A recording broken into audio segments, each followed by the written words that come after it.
Bagian ini berbahagia. Mobil perjumpaan dari season yang kedua masih bersama kami Mandala.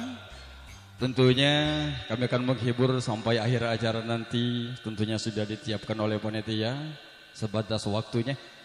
Untuk mengawali perjumpaan ini terimalah salam dari kami kembali tentunya dari Mandala. Assalamualaikum warahmatullahi wabarakatuh. Yang tentunya mendengar bersuara kami silakan mendekat yang masih di rumah dan merapat menduduki kursi yang sudah pada panitia. Juga sembari menantikan tiga rekan nita kami. Kami berikan satu tumbang yang sangat asik tentunya dari Soneta. Bisnis buat Anda.